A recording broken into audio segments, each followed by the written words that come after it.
جس میں مسلمانوں کو فتح مکہ ہوا، مکہ فتح ہوا، یہی ماہ رمضان ہے۔ اسی مہینے میں 17 رمضان مبارک کو پہلی جنگ غزوہ بدر ہوئی تھی۔ یہی ماہ رمضان ہے جس میں فتح مکہ بھی ہوا، یہی ماہ رمضان ہے، اس کی 27 تاریخ کو ملک پاکستان بھی آزاد ہوا۔ کتنے بابرکت مہینہ ہے۔ میں نے جو آیت پڑھی ہے اس کے تحت مختصر سے صحابہ کرام کی زندگیاں بتاؤں گا تاکہ ہمیں معلوم ہو ہم کہاں کھڑے ہیں اور ہمیں کیا کرنا چاہیے۔ اللہ نے فرمایا وَلَا تَهِنُوا، ہمت نہیں ہارو، وَلَا تَحْزَنُوا، غم نہ کرو، وَأَنْتُمُ الْأَعْلَوْنَ، تم غالب آؤ گے۔ مسلمانوں تم غالب آؤ گے، تم مغلوب نہیں ہو سکتے، تم ہار نہیں، تمہاری جیت ہوگی، تمہاری کامیابی ہے۔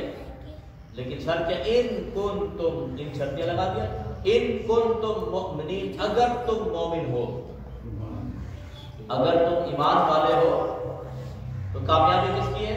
ایمان والوں کی۔ اب آئیے تھوڑا سا، غزوات تو کافی ہیں لیکن مین غزوات، غزوہ بدر پہلی جو جنگ ہوئی تھی اس میں مسلمانوں کی تعداد کتنی تھی؟ 313۔ کتنے تھی بھائی؟ 300۔ کافر کتنے تھے؟ 1000۔ مسلمانوں میں کے پاس اسلحہ بھی کم، وہ اسلحے سے لیس، ہر چیز سہولیات میسر ہیں، لیکن مسلمانوں کے پاس کیا تھی؟ ایمان کی طاقت تھی۔ ٹھیک ہے نا؟ تاریخ گواہ ہے، کامیاب کون ہوا؟ مسلمان کامیاب ہوا۔ کفار لیس و نابود ہو گئے، مسلمان کامیاب ہو گئے۔ پہلی جنگ میں مسلمان کامیاب ہو گئے۔ اب آگے چلیں، غزوہ بدر کے بعد اور بھی غزوات ہوئی۔ ایک مشہور غزوہ، غزوہ احد، مسلمانوں کی تعداد تھی 1000، کفار کتنے تھے؟ 3000، یعنی کہ 3 گنا ابھی زیادہ ہے، پہلے بھی 3 گنا زیادہ ہے، اب بھی 3 گنا زیادہ ہے باطل، لیکن کامیاب کون ہوئے؟ مسلمان۔ غزوہ خندق جو بہت بڑی غزوہ تھی، 6 ہجری کی، ٹھیک ہے؟ تو اصل میں نبی کریم صلی اللہ علیہ وسلم جب مکے سے مدینہ گئے نا، ہجرت فرمائی، ٹھیک ہے؟ تو اصل میں نبی کریم صلی اللہ علیہ وسلم جب مکے سے مدینہ گئے نا، ہجرت فرمائی، تو 1 ہجری، 2 ہجری، 3 ہجری، اب یہ 6 ہجری کو، اور فتح مکہ جب وہ 8 ہجری کو ہوا۔ یہ 8 سال کی محنت تھی۔ یہ نہیں سمجھے کہ 17 تاریخ کو پہلی جنگ ہوئی اور 20 تاریخ کو ہم فتح مکہ، نہیں، 20 تاریخ تو تھی لیکن ہجری کے حساب سے، سال کے حساب سے آگے چلے گئے تھے۔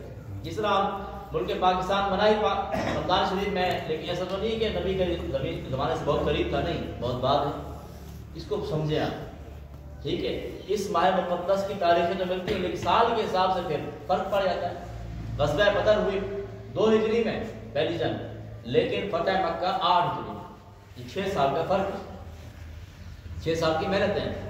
تو غزوہ خندق کیا؟ غزوہ خندق یہ تھا کہ پوری کفر کی طاقت مل کر اسلام کو ختم کرنے آئی، سارا جمع ہو گئے، مسلمان 3000 تھے، کفار 10,000، اب بھی کفار 3 گنا زیادہ ہیں، سارے مل کر آگے معاذ اللہ آج اسلام کو ختم کرتے ہیں۔ لیکن اللہ نے مسلمانوں کی مدد فرمائی، کامیابی مسلمانوں کی،